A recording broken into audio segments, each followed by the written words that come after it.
Hello, everybody, and welcome back to another episode of the Pulse of Fins Nation. I'm your host, Louis Sung, and it's almost time for the NFL Draft. Is everybody excited? I hope you are, because we got a bazillion or so mock drafts out there to basically glean information from and decide which one is the best. And we're all going to get together after it's all over and figure out who was the most wrong out of everybody else. And whoever was the least wrong, well, I applaud you, good sir or madam. But in any case, let's go ahead and just jump right into it. I asked you guys on Twitter for you guys to send me your mock drafts, and I'm just going to go ahead and grade them one by one as we get through this. So without further ado, let's get this going. This one is from Tanner Elliott. I know him from finmaniacs.com. By the way, those guys are doing a fantastic job. Tried to address everything we need and add some depth. So I'll give you credit here. You went ahead and picked Kyle Pitts and Najee Harris. Those are my personal two choices for the first round draft picks for the Miami Dolphins. So I'll give you A+ on those, simply because I need Kyle Pitts in my life. I need Mike Gesicki and Kyle Pitts on the same field, like I need lifeblood in my veins. As for Najee Harris, I know that I'm going to get into an argument with my fellow 5 Reasons Sports host, Juan. I know that we're going to get into an argument about it because he doesn't think running back is going to be as much of a big deal as a top interior offensive lineman, and I can understand why he feels that way. The offensive line has forever been an issue for the Miami Dolphins, it feels like. But nevertheless, I would like a superstar running back just once. I'm kind of getting tired of having guys who are a little bit better than we expected, but at the same time, they're not really as good as we want them to be. All due respect, again, to Myles Gaskin, Savon Ahmed, Patrick Laird, and whoever else you want to throw into the mix. But I want a real good running back. That's what I want more than anything else. So Najee Harris, good on that. Tevin Jenkins, tackle out of Oklahoma State. So that's an interesting choice. I know that the Miami Dolphins, again, they need to fix the offensive line. We know this. But at the same time, I really would have preferred if maybe you could have gotten like an edge rusher, or maybe even get your wide receiver at that point, so that way we can add some more weapons for Tua. Tevin Jenkins is essentially the right tackle prospect to be looking at that point, which now that Eric Flowers has been traded since the time of this recording, now you're going to have essentially an offensive line which is projected to be Austin Jackson, not Eric Flowers, he's gone, Solomon Kindley, and then you have Matt Skura, or some other center prospect we have not yet drafted yet. Actually, that would have been an even better option if you had actually drafted a center at that point, because maybe Landon Dickerson from Alabama, who would be Tua's center, so there would already be chemistry at that point. Then you would have at right guard Robert Hunt, and assuming that this is going to be how it works out, right tackle DJ Fluker, which is going to be a short-term thing, I'm sure, until they can find somebody to take over the spot long term. But I guess that's what you were going for with drafting Tevin Jenkins. So it's not a bad pick. I can see why you would make it. I just feel like that if you're going to try to compete for now in 2021, I feel like there have been better options available. Jamin Davis, linebacker out of Kentucky. Cameron Sample from Tulane. He's listed as somebody who is very solid in his play. He's not very athletically gifted, so to speak. He doesn't have elite speed, elite size, elite strength, any of that stuff, but he's really good with his technique, which is nice. Aaron Banks, a guard out of Notre Dame. Okay, another guard. I get it. We're going to compete. We want this offensive line over and done with. I get it. So, and Taron Jackson out of Coastal Carolina. Apparently he did a fantastic job at the Senior Bowl, so I can understand why you would pick that. Again, he's not ultimately athletically gifted, but he is very, very good at what he does. And then, oh Lord have mercy, wide receiver out of Illinois, Josh Imatorbhebhe. Okay, I'm gonna hurt my tongue trying to say that. I guess it took us a while to get used to Igbenogany, so it'll take some time if that's how it all turns out. So all in all, I'd give this one a B+, simply because I feel like there were better options available at different positions that we actually do need more of, but I can understand why you would want to focus on the offensive line. So give you that grade for that, Tanner. Well done. Okay, this mock comes from the Drunken Fins. So he's picked Jamar Chase at number 6 overall. Najee Harris is going to be at 18. And then he picks Jason Owe as the edge rusher of choice for the Dolphins. So these 3 picks right now. Okay, Ja'Marr Chase. I've said this various times on separate programs. I can see why Ja'Marr Chase would be a favorite. He's probably, I guess you could say, the most physically gifted of the bunch. He likes to be a bully on the field. He likes to be able to push people around. That's fine. I just don't feel like he's the best fit for what Miami is needing right now, because we have guys who are actually bigger and stronger than Ja'Marr Chase right now. And so based on what his game is, I don't think he's what we're looking for. But at the same time, you can't really knock it because he could potentially be a superstar in the league. We really don't know. So that's not a bad pick. Again, Najee Harris, a bruiser running back who I've been told that he doesn't want to be a bruiser, and apparently he talks too much. But at this point, I've kind of reached this idea of maybe with Tua around, he won't feel quite as, shall we say, mouthy.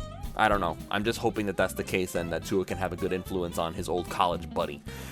Jason Owe, good edge rusher. Need that. We definitely need edge rusher, especially now with Shaq Lawson gone. We traded him for essentially Benardrick McKinney with the Houston Texans, and they played 2 different roles, so we need somebody to replace that. So not a bad choice. Quinn Miners, I think that's how you say his name. I'm not 100% sure, but interior offensive lineman out of Wisconsin.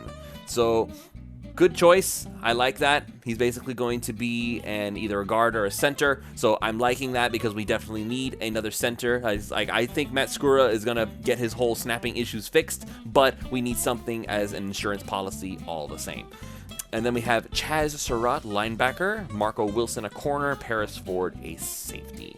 So once we get closer to those rounds, obviously it gets a little harder. I can see why you would focus on the secondary, given how Brian Flores really loves to get his secondary players. We'll see if they can get something out of that. I know we need another safety because Bobby McCain, I don't know how much longer he's going to be hanging around. So if we could get somebody to take that role over, that would be awesome. So just based on the first 4, I'm going to go ahead and give you an A-. I get the whole Ja'Marr Chase thing. I like that. Najee Harris. Then it's really the second round picks that I really like the most. Jason Owe, edge rusher, and Quinn Miners, an interior offensive lineman. Good job. Really like it. Going to give you an A- just on those 4 picks. Okay, we have another one from Corey Williams, and gotta say, man, really liking this one.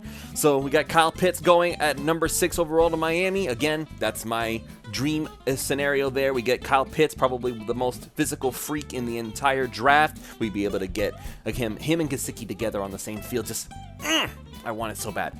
And then Zaven Collins at 18 overall. Now, normally I would say, well, let's get our running back, but at the same time, I get why Zaven Collins, because if I have heard comparisons from people that I know, Chris Kaufman, the guys from the 3 yards per carry, they say Junior Seau as a comparison. I would take Junior Seau at 18 overall, wouldn't you? Then you get Jalen Phillips. He basically retired from football, changed his mind, and went to Miami Hurricanes, and essentially became an awesome edge rusher. Him and Gregory Rousseau are both slightly different players, but if you want to make the argument that Phillips is the better one, that would be an awesome get. Again, that takes care of the defense all over again. Quinn Miners, again, he's going to be the center of the future for Miami with any luck, assuming, of course, Matt Skura doesn't show that he's got what it takes to do the job. Or maybe he does, and we can move on with him because Miners is basically the same thing. That would be awesome if that were the case. And then he rounds it off by getting his hands on Amari Rodgers, who some people say that he's probably one of the best slot receivers that are available in this draft. So already we've taken care of defense because we got Collins, who's basically Junior Seau if he turns out. We've got our edge rusher. We've got our center. We've got our super tight end player, which is awesome. And now we've got possibly one of the best slot receivers you can get your hands on this draft in Amari Rodgers. I feel like he's being seriously underrated. If we can get him at that point, that would be fantastic. I don't know if he lasts all the way down there, but if he does, that would be the best thing ever, I think. Then Jalen Twyman, he's a defensive tackle out of Pittsburgh, more based on pass rushing. He's got more energy there. Run blocking, not so much. He's not really that much of a defender at that point. He's a little bit on the smaller side. Malcolm Kuntz, an edge player out of Buffalo. So basically, Corey's really focusing on defense for this draft, which you would think would not be the case with how much effort Miami has seemingly been projected to try to get weapons for Tua. But at the same time, he's essentially saying that I think what Corey's trying to say here is that running back is not that big of a need. I'm not sure that I agree with him, but if Kuntz can essentially become another Andrew Van Ginkel, that would be great. He's listed as basically being the same as Van Ginkel's got a really high motor. He's really good when it comes to passing, doing pass rushing. But as far as setting the edge, stopping the run, not so much, but we can work with that, I think. But he's basically purely a pass rusher at that point. And he rounds it off with Dez Fitzpatrick out of Louisville. The main knock on him has been essentially that his routes aren't that spectacular, and while he does have some physical traits, his production never really panned out the way that everybody was hoping it would at Louisville. So all in all, though, I gotta say that's a very, very impressive draft. But I will knock you just because there's no running back in this draft, because essentially now we're having to rely on Myles Gaskin and them again. So if you had somehow managed to find a running back in there, like maybe for instance if you had decided to go into the third round, we only have one third rounder, you use that on Rodgers. So I don't know, I guess I can't really think of anybody I would rather have besides those guys, not right off the bat. So I don't know, I guess I'll give you an A just because all these players that you did get, we can definitely get some serious use out of. I would have said A+ if somehow there had been room for a running back in there. But you have what you have as far as draft picks go, so I'll give you just an A simply because all these guys have some really good talent. So this mock draft comes from Dante at Ghost of Marino. How fitting, considering we're still trying to determine whether or not we have a quarterback or not. But I digress. So, once again, my best pick at the top, Kyle Pitts, tight end out of Florida. The Gators have some serious talent this year. I'm not kidding. Zaven Collins, again, junior Seau, I'm good with that. And then he does something I really like here. Javonte Williams, a running back out of North Carolina. Big, bruising, bully running back that I have been begging and screaming for. If we can't get our hands on Najee Harris, who has better hands than Williams, because Williams apparently has some ball security issues. Maybe he doesn't. He's got some drops a little bit with his pass catching. But you know what? If I can just hand the ball off to him and he can run people over, I'd be more than happy with that, because I'm getting really tired of 3rd and 1, 4th and 1, and we lose 2 yards. I would really love for somebody to just be like, I'm gonna get forward whether you like me or not. So that would be awesome. I like that pick a lot. Then we have Quinn Miners again. So again, he seems to be the main center position guy that we really, really like, and I'm good with that. He's got a lot of potential, and I'm good with that. Then this starts to, I don't know, I kind of feel like Nico Collins, wide receiver out of Michigan, he kind of fits the same profile that the Dolphins already have. He's more of a physical receiver. He's kind of, again, along the lines of Devontae Parker, Preston Williams. So honestly, I'm not necessarily the biggest fan of picking him, simply because, again, and also not only is he's an outside receiver, he's basically the guy who's going to be on the boundaries. He's not really going to be running through the slot, which is what Miami needs, because Parker is essentially an outside receiver who goes up and he catches balls. Preston Williams, he's essentially the same thing. And plus, if we really need slot receivers, well, we already have Kyle Pitts and Mike Gesicki for that. They're going to be attacking the seams. They're going to be doing all that stuff, attacking the intermediate routes. So we don't really need another big guy. We need somebody who's small, compact, speedy. Speed is what we're looking for at this point. So unless your idea is that you're going to trade Devontae Parker, I don't see the need for Collins. I would have tried to find somebody a little on the slipperier, faster side of things. Then we have safety out of Virginia Tech, Divine Diablo. There's a name for you. So basically he is somebody who's going to be a in-the-box safety, but I feel like we already have Brandon Jones for that, so I'm not really a fan of that one either, because it feels like it's kind of redundant. We already have Brandon Jones. We don't need more of that kind of guy. If anything, we need a cover safety who's essentially going to be that last resort, who would ultimately take Bobby McCain's role, not so much more big bruiser, linebacker, Rashad Jones type safeties, because we already have Brandon Jones for that. So I get it. the secondary. That's the Brian Flores special. I just don't feel like Diablo was the best choice. Maybe you were thinking he's best player available. I don't know what your board was at that time, so I can't really judge on that. Marlon Williams, wide receiver out of UCF. Okay, so had himself a heck of a year his last year at UCF. He collected over 71 catches, 1,037 yards, 10 touchdowns in only 8 games. The thing that bothers me, though, again, a big slot receiver, a big guy, another big guy. We really don't need more size. We have more than enough size to go around, unless, again, your goal is to replace Parker and Williams, and ultimately in the long run, Gesicki and these guys. I just don't feel like that's what Miami needs if your goal is to compete in 2021. So not really a fan of that one. And then finally, Tommy Kramer, a guard out of Notre Dame. Big bruiser type guard, basically Solomon Kinley all over again, if that's the most basic comparison I can come up with.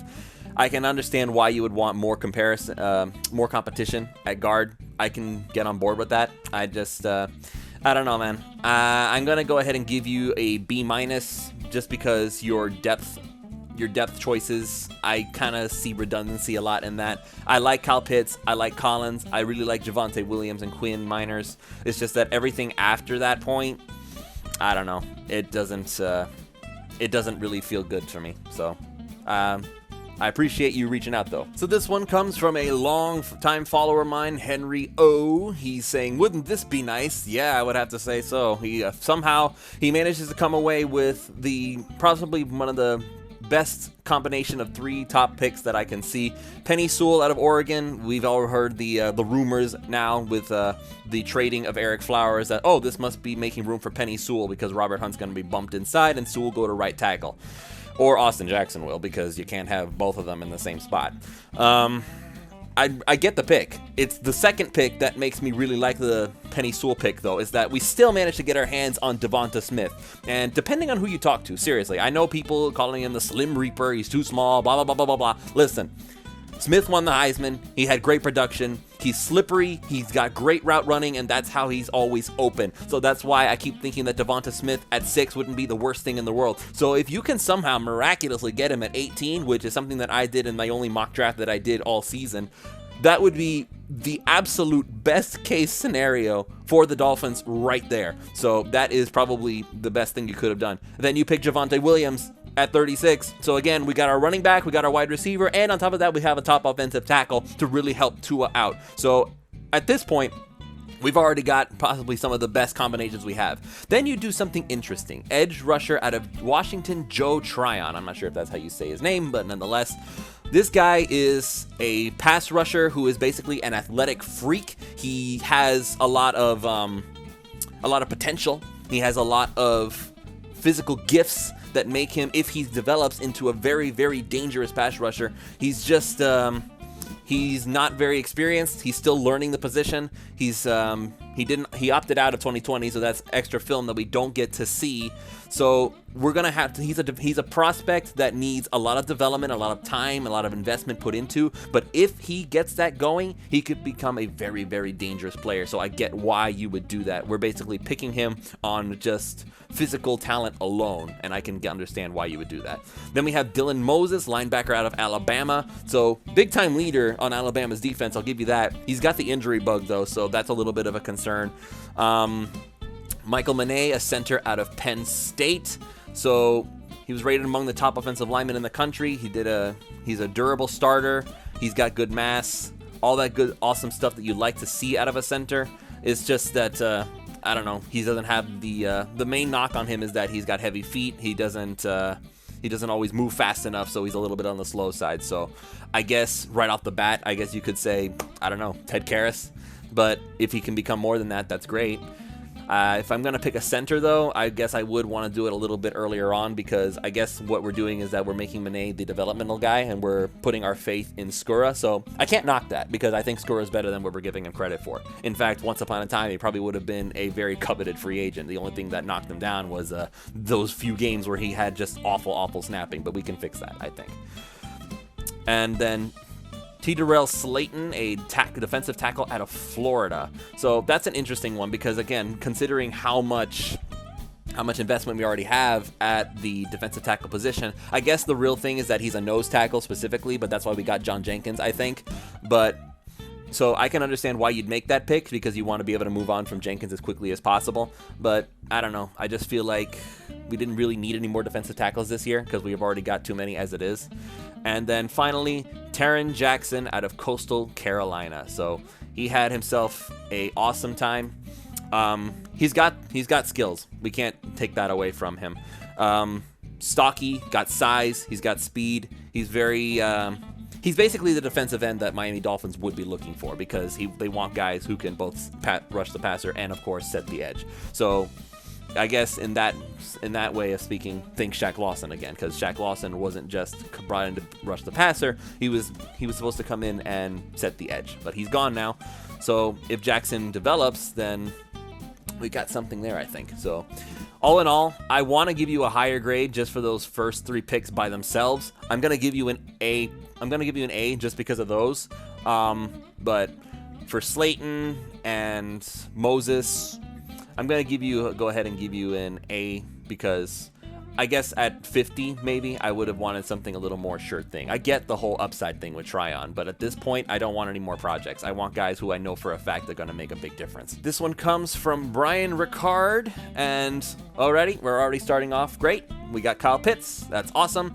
Then he goes, instead of going for Penei Sewell, because again, as the assumption is that he will be gone by this point, he goes with Rashawn Slater out of Northwestern. So Slater is probably the next guy up when it comes to offensive tackle prospects. Some would even make the argument that Slater might actually be better than him. So if you want to go ahead and go there, I wouldn't be upset about it, I guess. I just kind of wish, again, I don't know. I guess I kind of want more value at that position. Again, the offensive line, other than center, I don't really feel the need to put more investment into right this second. So then we will go with Gregory Rousseau at the edge rusher. Okay, so Rousseau is considered the not quite as good prospect. But nonetheless, we do need an edge rusher. He does come highly recommended, so I can get on board with that. Somehow he gets Javonte Williams at 50, so I'm happy with my running back spot here. Nick Bolton, a linebacker. Michael Manet, again, we see that already. We've seen Malcolm Kuntz already. So if that does end up being all we get, I don't know. I kind of want my wide receiver still. Somebody like an Amari Rogers at some point, or Rashad Bateman, if we could have gotten our hands on him. I think that would have been a nice thing. I probably would have put more effort into trying to find a center at 81 instead of a linebacker. Because, again, linebacker, we've pretty much got that set. We're going to spend more time in, like, secondary heavy defense anyway. So I'll give you a B for this one just because I wanted more weapons overall instead of more making the trenches the thing. I know that the trenches are important, but we do need some flash to go with the substance, and right now we're kind of a little low on the flash. Okay, so that's where we're going to leave it off because you guys sent so many mock drafts. I'd probably be here for the next hour if I were to go over all of them, but nonetheless, I really appreciate you guys taking part. That's what this show is all about. It's all about audience participation, so thank you again for joining us. The draft's coming up, guys. It's almost here, and then we can stop arguing about it, and then we can start arguing about what mistakes did the Dolphins make. Because that's kind of how things go, doesn't it? So, anyway, thank you all so much for joining me on this episode of the Pulse of Fins Nation. I will be back and taking your guys' pulse again after the draft. So, once again, like I said before, thank you for joining me, and I'll see you all next time.